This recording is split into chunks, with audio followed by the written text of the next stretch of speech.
welcome everybody that may be here, as it is Friday night, and we're doing another one of these Fly High Wi-Fi podcasts here. Make sure that I don't have you guys muted as I had you muted. Ooh, that could have been bad. Could have been all this Talking for to nothing. yourself for a whole podcast. Yeah, whole thing, answering questions, making me seem a little crazy, as we all know already. But all the voices in your head are coming out. they're there. Trust me.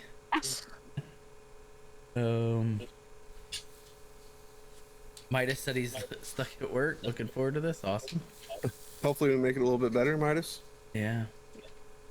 So today's topic, we'll get short into it, guys. This is going to be a short, sweet, to the point kind of podcast, as work is in full swing for all of us. We might have to start these a little earlier.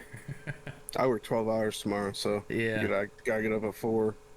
All right. Well, how was your guys' week, first of all? Anything crazy besides skydiving, Alyssa? I'd say skydiving, pretty good. Been on the go all week.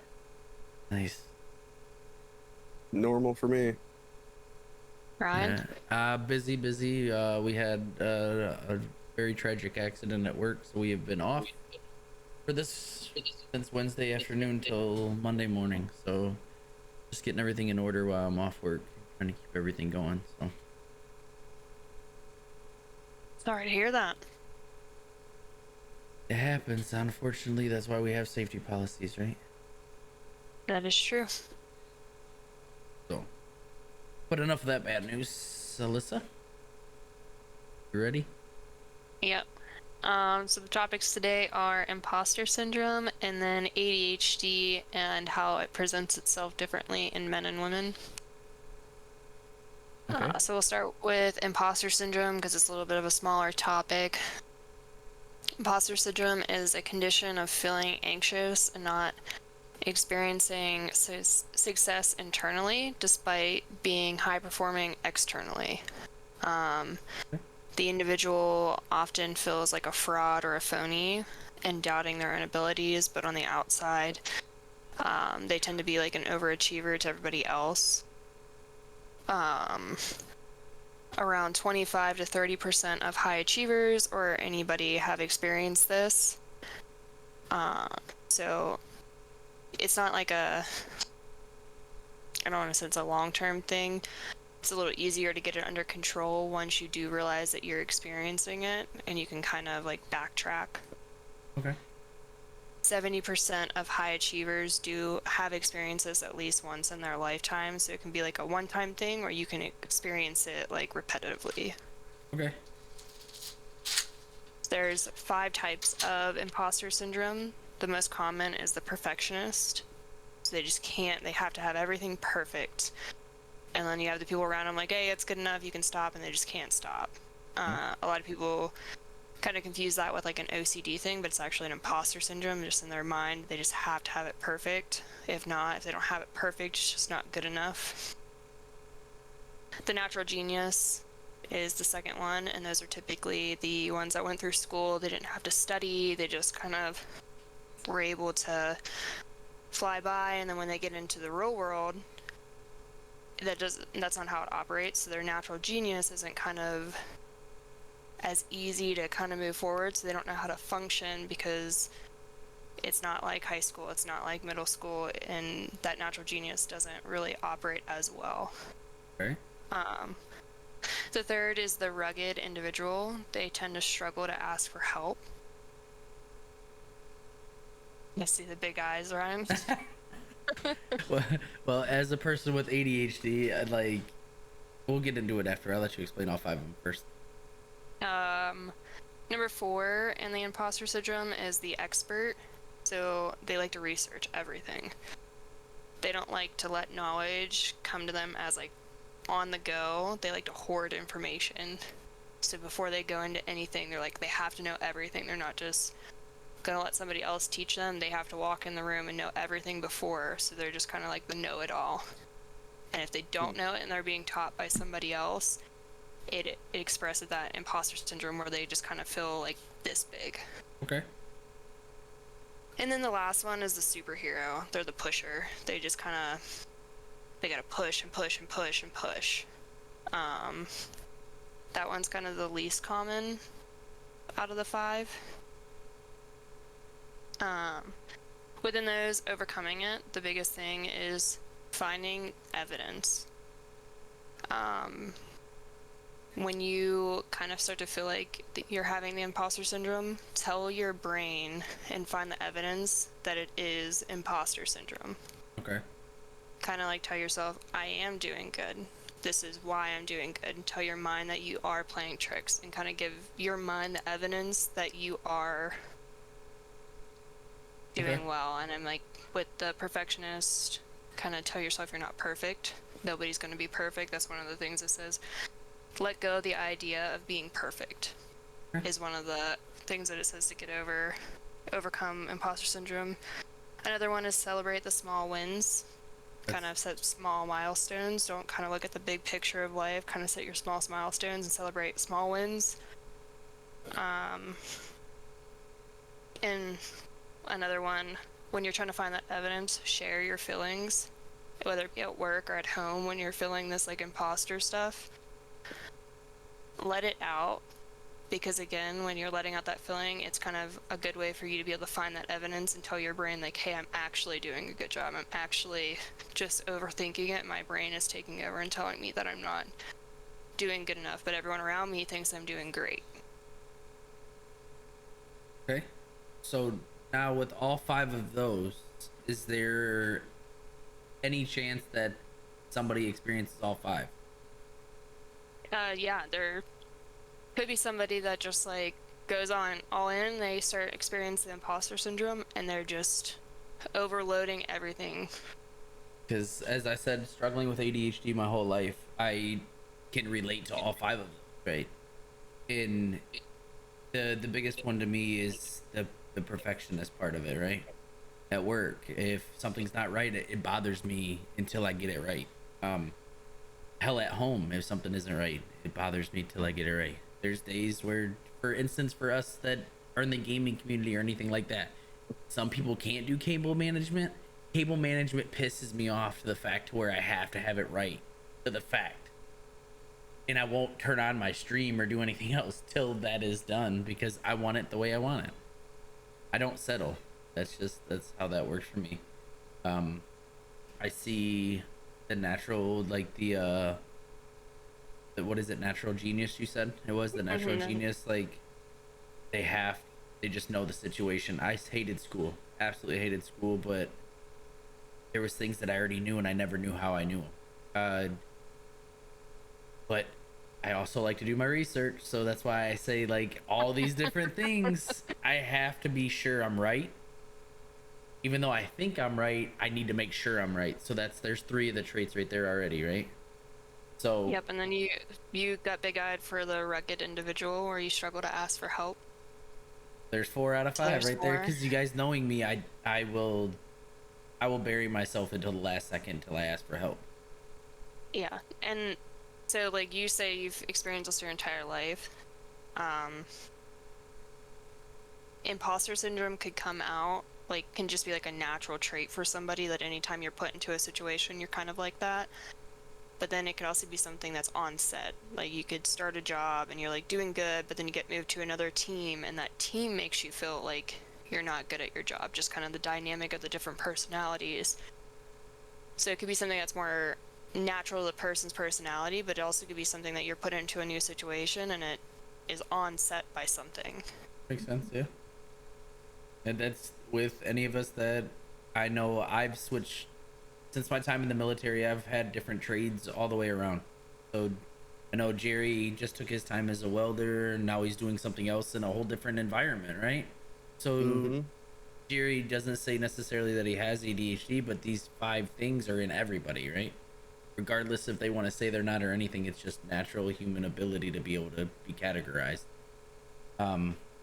Everything we can do can always be categorized. That's where a lot of things, such as doctors, they go down their checklist, they get categorized instantly and try to relate and try to figure out how they're going to help everybody, but not everything is relatable or categorized. It's gonna be a big thing in the ADHD like topic of there's actually studies coming out that they do want to start diagnosing men and women differently for ADHD because it is such a different um it is just so common that women and men are different within having it. And in the studies they've done when they first found ADHD is just developed to men. It's not developed to women. So women go so undiagnosed within ADHD that they don't usually get diagnosed until their late 20s, and it's because they're pushing and pushing and pushing that they're like, there's just something not right. And then it's that one doctor that kind of digs deep into it and they're like, hey, you have ADHD, and they're like, well, I've spent my entire life Struggling. People don't understand. Like ADHD is like everybody's like, you'll grow out of it. You don't grow out of it. It's literally a chemical imbalance in the frontal lobe of your brain that doesn't connect, right? So that's where ADHD medicines help to like connect the bridge that isn't there, right? So struggling with it my whole life. I had to study it when I went into the military, why they wanted me back on my medication if I wanted to get back on it while I was deployed. And I had to read like this huge book that my doctor gave me, and I had to understand it before I could come back and they would put me on my medication. So I learned a lot about it myself. Imposter syndrome anybody can have, but like people with ADHD, it's more onset because you already have that like learning struggle, like disability going on already, that it just kind of amplifies it. But anybody can have it onset. Anybody can suffer from imposter syndrome. Sounds like it any time, really. Yeah, you Anytime. can just. It sounds almost like a trigger. You can be put in any type of. Go ahead, Jerry. I can say I really only can think of number 4 on your list as to what I've felt, or as far as like asking for help, because nobody likes to ask for help, I feel like, but for some it is easier, but for some it's harder, and we've all personally dealt with that. But yeah, I To can some say extent, yeah. I think that's really the only one I've ever had to deal with. I ain't no genius. School's hard. I've never been a perfectionist because I always felt like I'd just go nuts if I were. So yeah. But I don't know that I've even been around, because it's like a feeling I guess somebody probably keeps to themselves most of the time, which is what you were talking about in the beginning. So I can't even say that I have a lot of experience with it, because this is the first time I'm really hearing about it too. So educational. That's what this is about. I personally didn't hear of imposter syndrome. I heard about it about actually 2 years ago when I was digging deep into women in construction. And it is so highly known for women in construction because women go into construction or a male-dominated field, and it is so prevalent for women to have imposter syndrome because they just feel like they're walking into this just being looked down upon immediately because they're just not welcome in the room. They're not there. They have to instantly, they have like a higher standard that they have to meet just because they are a woman. So they just instantly walk in with that imposter syndrome, like, I don't belong here. So all these start to kick in where they're like, I have to be a perfectionist. I have to know my stuff first. I can't ask for help because it shows a sign of weakness and like all this other stuff. So I actually read a book on it. They had all the women within our company read this book to kind of like help with imposter syndrome because they didn't want us to feel that way. So that's the first time I ever heard of it, was just through this. They were like, we don't want you to feel that way. We want you to feel like you're one of us, like you're family, you're within the team. Makes sense. Makes a lot of sense. They do it to it's a natural fit-in process, right? To adapt and to chameleonize yourself to fit into the situation so you don't get noticed easier, right? You want to fit in and you want to just not be noticed unless you're trying to go for that superstar. Is that what it was? Superstar? Is that the last one? What was it? Hero. Superhero. Superhero, right? Unless you're going for that role. unless you want to be that one that's noticed by everybody, right? I think they just like caught like within my company they just caught on like as the new person you already don't want to ask questions, but then as like somebody you're a minority, so they even had people of like color and stuff like that, minority groups read this as well too. You kind of already you're a new person, so you already have that front where you're like, I don't want to seem stupid by asking a dumb question, even though there's no dumb questions. They say there's But no then dumb questions, right? yeah. Yeah. So you ask it. And then you ask it, and then they make you feel dumb. Yeah. But then you have this like other layer of I'm the only woman sitting in this room of 50 other men. So if I ask this question as the new person and as the only woman in the room or the only person of color in the room, that imposter syndrome sets in because it's like, oh, they feel like I should know this already. So that's where like the expert steps in. I should know this. Right. I should have done my research before I came. Or if I like forget something within my like AHA or whatever, that's where the perfectionist kicks in. I should have like I can't ask for help when I'm doing this because then it makes me look young and naive. So they had us read this to kind of like get over, I don't want to say like get over it, but to kind of understand what we're experiencing, and that our leaders should understand too when we're coming to them that this is something we might be experiencing on the inside that we don't want to bring forward to them. Makes sense. Okay.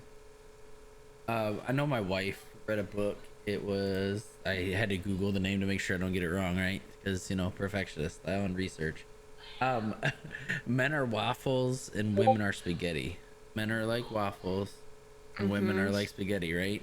Men waffles compartmentalize everything, and women are just all over. So when we talk about men and women differentiating in ADHD and how their treatment and how everything is not similar, because our minds are not similar, honestly. So she could probably bring that into a whole nother light. And I wish I would have got her more prepared to be on here. She's out hanging out with her mom and the kids right now, so but she would have been able to touch more on that because my wife also struggles from ADHD. So we have my oldest son that we deal with on a daily with it, and then we have Parker, who is our baby genius, right? But so poor kids got both of us.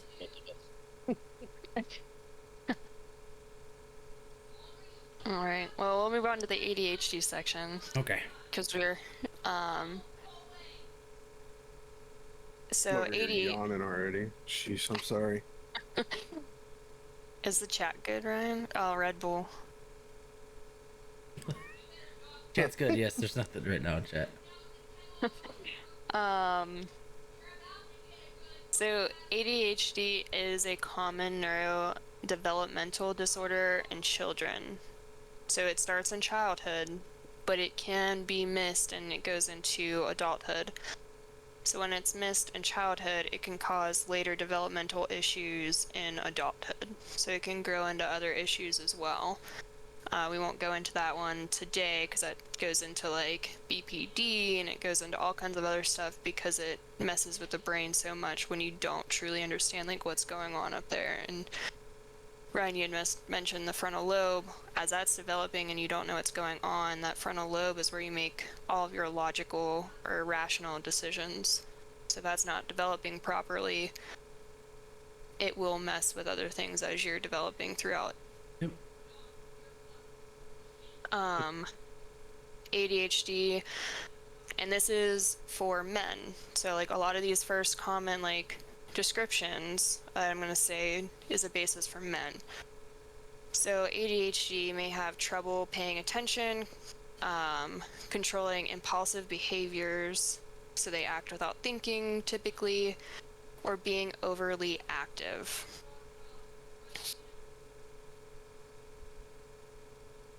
So there's two different types of ADHD, and this is where it starts to kind of divide itself between men and women. So this is like a newer study between it. So there's the inactive presentation. So it's it's kind of inside. Okay. So it's like kind of like a silent behavior. Like and then dormant, there's almost. Is that what you mean? So it's not really dormant. It's like a lot going on just in the brain, but you don't really like see it On the exterior, outside. yeah. Yeah. Okay. So, and then there's the hyperactive impulsive presentation, and that's kind of more of the The men. external. So the inactive, it is hard for the individual to be organized or finish a task, to pay attention to details or follow instructions or a conversation. They're easily distracted or forget details of daily routines. Then for the hyperactive, it's the person fidgets, talks a lot, has a hard time sitting still. For smaller children, they may run around, jump, climb constantly. The individual feels restless, has trouble with being impulsive. It kind of goes on with that stuff. And then there's also one where it's like a combined presentation. So you can kind of have moments where you're a little more internal and then you're a little external. So you kind of like bounce back and forth. That's pretty uncommon, but there are some people that present that way too. Like, so when they're a little more in a more comfortable setting, they'll be a little more hyperactive. But then when they're in like an unknown setting, they'll kind of be a little more of that like internal. They're evaluating. So, yeah, they're evaluating the situation to see if they can be impulsive. Yep. They're figuring out what they can do, yeah. So let me go to. And for all the viewers that are out there today with ADHD, I know you're sitting here and all shaking your heads because these checklists and things that we go through are there for a reason, because it's true. It's just there. It's just, you feel attacked, but don't feel attacked. Yeah. So this next part is talking about how, like, pretty much, like Ryan just said, pretty much all the diagnoses is a doctor goes through a checklist. Every person is different within, so these are two different studies, one's from the CDC and one's from an actual counseling point, like, perspective. So the first one that I was just reading from is from CDC. So it's just straight from CDC, just kind of giving you the basics of what ADHD is, and that's why I said it's just kind of the basics of like how they present in men, and it's giving you the different categories of ADHD. This one goes into an article or study that was done by a counseling perspective. So this goes into more of, it is the individual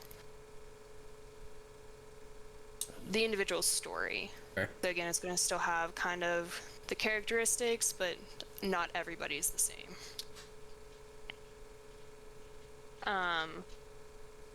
So I was saying like stats earlier. Well, 13% of adult men in the US will be diagnosed with ADHD in their lifetime. So this is just men, like adults. So it's a little harder to diagnose adults than it is children. Only 4% of women will have that same diagnosis according to Healthline. Okay. So women are less likely to be diagnosed because there is no, they don't have those where they don't do the checklist. So again, this is where the checklist comes up of, there's no, how do you just do it for the patient and not as a whole? Right, as a generalization. Right now they have found 5 different ways that ADHD presents differently in girls and women compared to boys and men. And the first one is, girls tend to be more introspective rather than hyperactive, and that's what I was saying. They're that more intro attentive. Girls are more likely to be interactive type, which is much more internalized symptoms. ADHD involves a lot more of like daydreaming, inability to focus, forgetfulness, and having trouble staying organized. This doesn't look like the typical ADHD that they put. So there, like, that's where it kind of falls into, if you're going with like the checklist, they're not going to diagnose you because it's not the typical ADHD. And then also girls and women tend to feel more anxious. So kind of anxiety starts to present themselves a little bit more when they have ADHD because they do have that internal feeling versus the external, like, hyperactive view. The second one that they have is like girls are underdiagnosed compared to boys, which we had already said the stats. The third one is hormones can influence ADHD symptoms in girls and women. So ADHD symptoms also differ in girls once they start to menstruate. So if you have ADHD as a girl, when you hit puberty, your symptoms start to change. Okay. And it's not found in men that their symptoms change when they hit puberty. They seem to stay the same, but when women do, when their estrogen lowers, when the lower estrogen triggers, they seem to have more disrupted moods. They struggle to sleep more. They lose more concentration. So if they're already struggling with concentration, they're going to lose more. And they grow even more irritable because they don't understand what's going on. So they're already struggling with everything else, but then that hormone change kind of creates an even bigger change. Okay. And then the fourth one is girls tend to have different coping strategies with ADHD than the boys or men do. I see that. So since it is like an internal struggle, women tend to find a way of coping, but they also struggle with higher rates of depression, higher rates of anxiety. So I already mentioned that women tend to feel more anxious if they have it. They have higher physical aggression.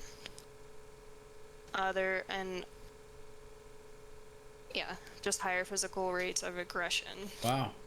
And I didn't. Once they. But here's another thing that goes hand in hand, right? A lot of people don't know that ADHD and bipolar go together. So there might be that common ground there too. Well, I was gonna ask. I don't know if there's statistics on this, and a diagnosis of a female with ADHD. Is she just gonna? Are they just gonna assume that she's depressed and anxious and give her those pills? And it very well could happen just because, and that's why they want to start doing this study, because they have noticed more often than not that they're becoming depressed and anxious because they do have ADHD and they internalize, and they start to, when they hit the age of like puberty, they start to like backlash and they start to act out then because they have no clue what's going on. Right. And that's when they start to say, oh, it's just depression, anxiety, and they're just going to put them on that. And not saying that those medicines wouldn't help somewhat, but sometimes those medicines do have a counterintuitive like reaction to different parts of the brain. So they have to watch what they put them on. So some can help, some can make it worse. So that's where it has to like be a balance. And like Ryan was saying, sometimes with ADHD it gets like paired with bipolar. Bipolar is usually onset later, like early 20s, but it can be on early onset and happen in the teenage years. If you put somebody on like a depressant or an antidepressant, it can cause them to go into a full swing manic mode because bipolar needs to have a mood stabilizer. So you can fix the depressant part of bipolar by putting them on an antidepressant, but then you can send them into a manic state. You have to be able to stabilize both. So that's where that comes in as a play too. You have to know all sides of every story before you put somebody on a medicine. It's kind of scary when you think about it. Well, That's why there's so many stages to like what I'm going to school for now. I know that stuff, but I can't diagnose people. Like I can't put people on medicine. That's what a psychiatrist is for. So there's counseling, therapists, psychiatrists. There's like all different types of. I'd have to go get like my PhD or some way further than what I'm going to go to school for to be able to diagnose somebody to put medicine on. Right. I honestly don't know if I would ever want to be that person either, because if I put them on the wrong medication, right, then it's now on me because I sent them down this rabbit hole of what they thought was wrong with them and it being a wrong diagnosis, which inaccurate diagnosis is just a common thing. As sad as it is, it's common, right? Yep. Which it doesn't, So- it shouldn't be, but our bodies It is. are crazy. Our bodies are crazy. Not everybody's the same. Mm-mm. I have a cousin that he got put into the hospital because his mom thought he was going crazy. Ended up they something about wrong dosage of medicine that he was supposed to take, or wrong medicine. Well, when he was in there, they tried different medicines, and one of the medicines that they gave him was almost like dementia. Gave him Yep. like dementia side effects. It was crazy, scary, crazy. And it could be like a normal medicine. I was misdiagnosed, I want to say three and a half years ago as bipolar type 1, and it was the birth control I was on. It was making me go crazy. I got off the birth control and I went back to like being as normal as I can be, because I'm still not all there, but You're all there, She and I'd like to floats. meet you. Yeah. but the birth control I was on was making my hormones just like, even Tyler was like, you need to get that out. I had the arm implant, and that's one of the side effects, is like it can mess with your psyche. And I got it and I'm gone, and I was like, no, I'm gonna struggle through this. Say 6 months, and then your body will. I didn't last 6 months because I was getting like going to see a psychiatrist. I was going to see all this other stuff because my body just was going crazy, and they diagnosed me as bipolar type 1. That was just Was your getting- medication. Yep, I was getting put on medicine for bipolar type 1. I go get my birth control out, and I stop taking my bipolar meds, and I go back to normal. Crazy. And Wow. Inaccurate amount dosage, inaccurate diagnosis. They're very, very common things. Scary because there's so many people walking through today's life thinking they're doing better than they were, but really it's probably not true. Yep. And But so on the other hand, some of that is necessary if somebody does need a medication. They have to find that dosage. right. 100%. I mean, a lot of it is trial and error, and they do tell you at the beginning that at the beginning when you're going through this journey, they're like, some of these medicines are going to make you feel not so good, and you call me as soon as it does and we'll switch you. We'll change your dosage. But you have to be honest with them up front too. Yep. My case was, I had another medicine causing this other medicine to just not work well. Right. Mhm. But I didn't know that. I didn't know like that my birth control was making all my hormones go crazy enough that they thought I had like a psychiatric like issue. Yeah. They didn't know that either. They didn't know that it was my birth control. I just started seeing them and they're like, "Oh, you show all these signs as being bipolar. We're gonna work with that." Right. As soon as I got my birth control out, she was like, "Yeah, you're not bipolar." Are you sure? Yeah. That's one of those things like you start questioning yourself. You're like, I don't know what's wrong with me. Yeah, I mean that's where I was. I was like, I have no clue what's wrong with me. That's the imposter syndrome.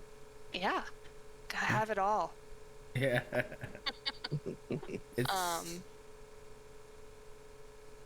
Go ahead, Ryan. You were gonna say something. it just makes me think about all the like with me with my diagnosis with my feet, my neuropathy and everything going through this. They still haven't physically hard diagnosed me with anything, but they've tried me on 5, maybe 6 different medications already, and nothing. They're all along the same scope, but none of them are doing anything that they're supposed to.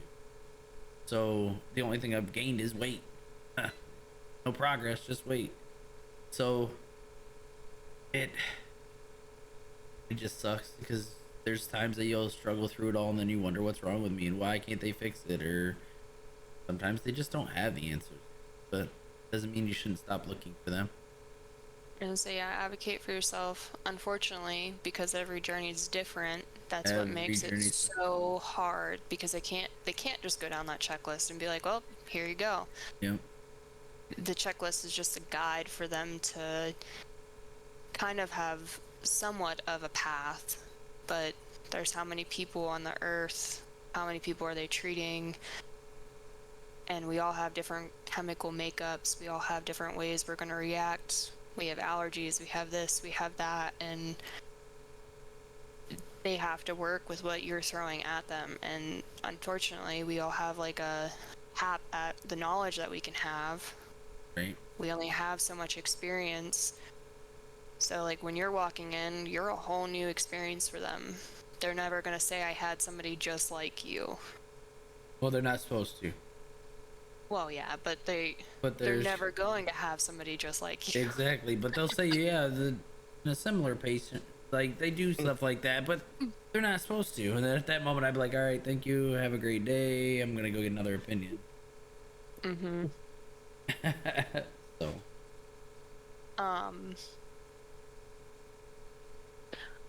So back to this. So you're ADHD, talking guys. about... I can guide us back. You can pull us wherever you want, but I can guide us back. All right.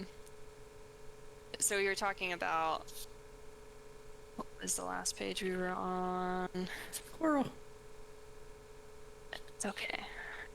I It's had that productive highlighted. squirrel. See, me, highlights, not it. Nope. See all those highlighted paper? Nope. We were talking about like how women can have like aggressive behaviors when they get into like that teenage to adult life, and that's because they do internalize their pain and anger. So men typically, when they have the ADHD, since they externalize all their like thoughts and they're a little more impulsive, all of their stuff kind of goes outwards. They're not as angry as people. They can have anger, but it kind of just goes out and leaves. Women, they kind of bottle it up and have their outburst. You're thinking, Ryan? It's just trying to relate, because I feel that, I don't know, living in this situation, I've done both.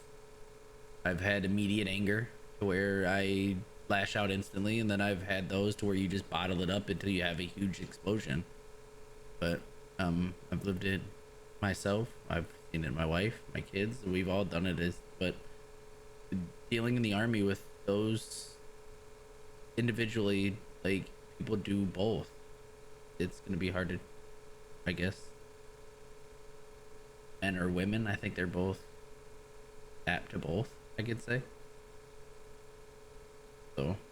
And that's where it becomes hard. I mean, they have to more focus on like when they're younger. So when we get older, we start to adapt and see things around us. So we're going to react how other people react. Right. It's the younger where like...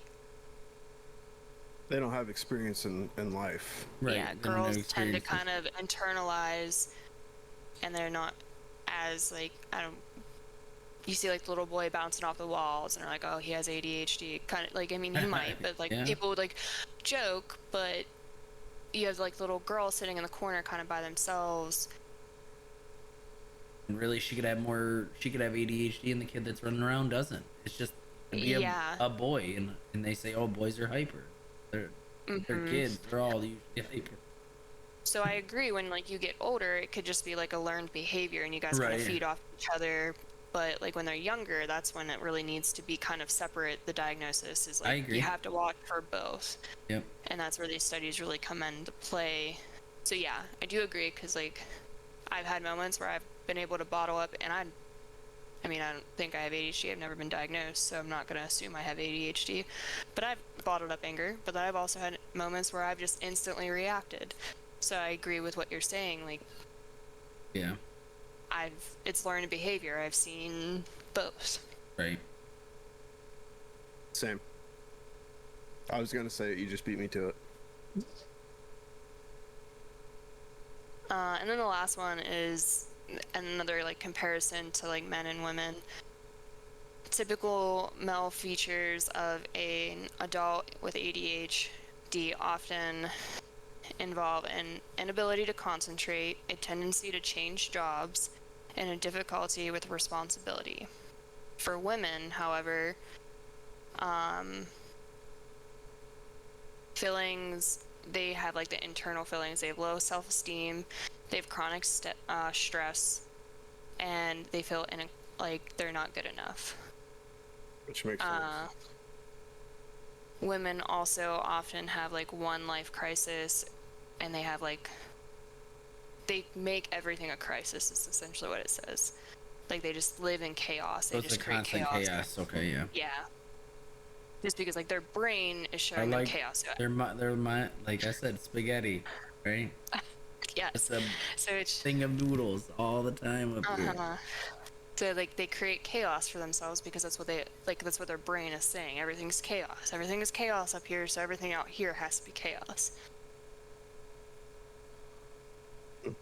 I think that's all I got. Oh, you got. It's got my mind wandering because what did you say about the men that consistent like the things that they noticed was the changing of jobs, right? They have involve hypersensitivity, because I missed that one, an inability to concentrate, a tendency to change job, and they have a difficulty. Tendencies to change jobs, right? Yep.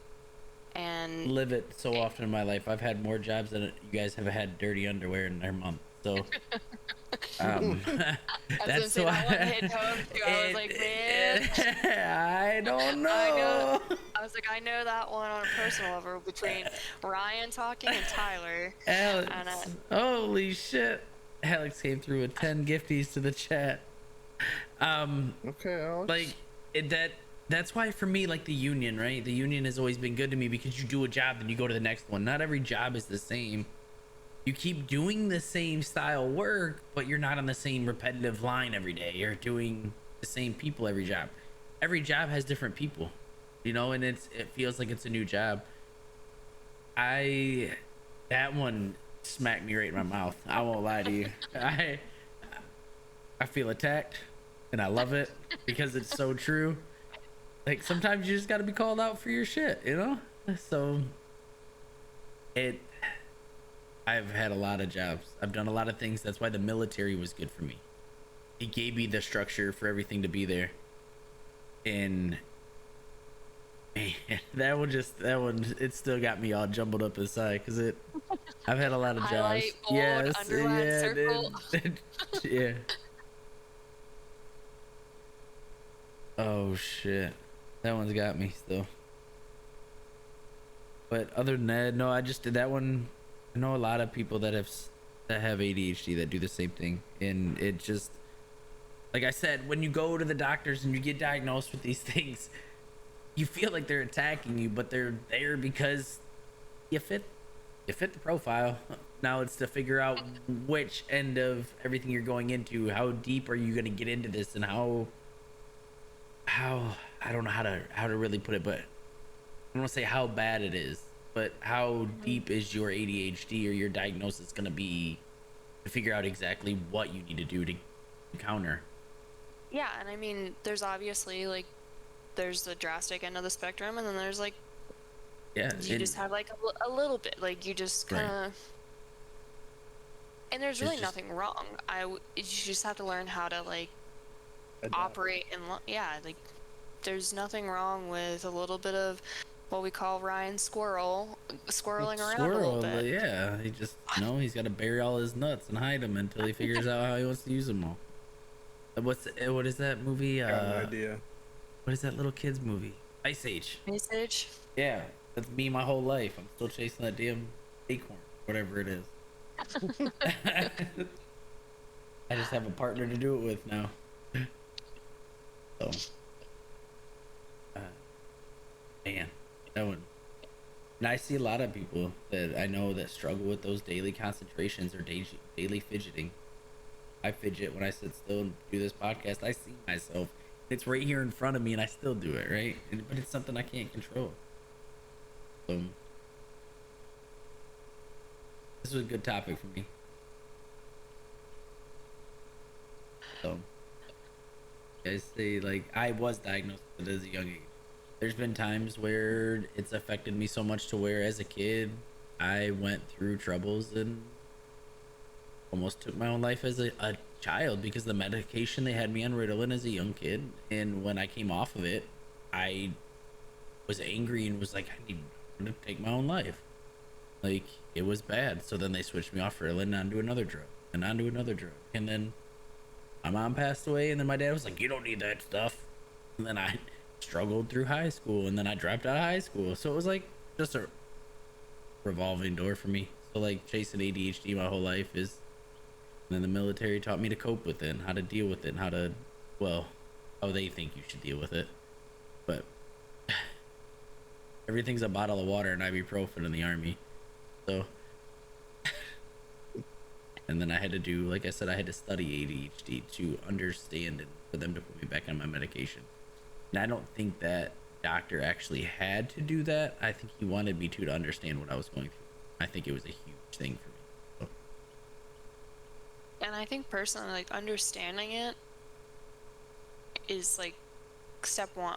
I mean, and that's just me as a person. I like to understand before Right. maybe that's the expert in me for the imposter syndrome. I gotta know what's going on. Right. And You do. And studying and I guess like researching is huge. Without research, we don't have answers. Without study, we don't have results. So, two things, you need both of them. You need research and you need study. So, never know the difference if you don't do both. That's why they said, well, if this medication doesn't work for you, please let us know. Yep. They put you And I on mean, another this one. is just scratching the surface of ADHD, and The book is like this thick and it just keeps going. I was gonna say we would need like a year to literally just even really Yeah. truly know, and I'd That's- say even remotely understand And that's just a any basic of understanding. yeah, I was gonna say any of these would. Yeah. That's like tonight's just like pulling a fun fact card out of a hat and being like, here you go. This is awareness. This is making awareness for you. We're giving you a little bit of what you may feel or already know and giving you the chance to go do the research yourself or come back to us. If you guys have anything else that we didn't touch on, let us know. You know, because I know I'm not the only one out there, and I know Alyssa's not the only one out there studying it. So like, there's people out there that have had situations that are very similar, or their experiences. I'm not saying everybody's the same, but you guys have experienced in your own ways, and we'd like to hear about them.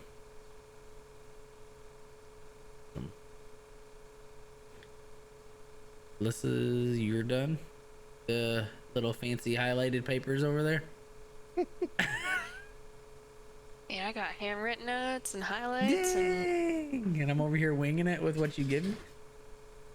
well, I'm the one that comes with all the information. You guys just will sit there and look pretty 90% of the time. Oh, you call me pretty. Facts.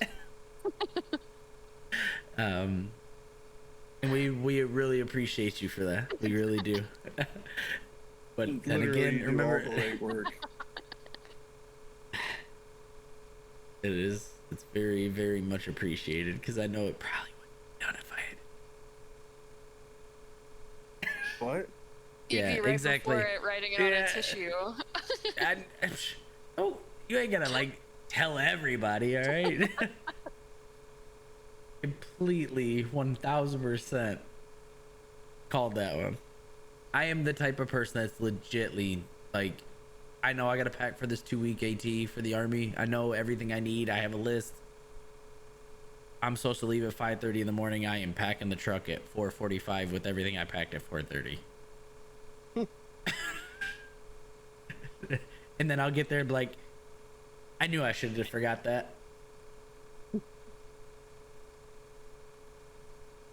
Damn, ADHD. Another thing. But then again, there's times where I've packed and did the checklist and still forgot stuff. So I'm like, I'll just do it the morning of. So That's why I'd never claim that I have ADHD.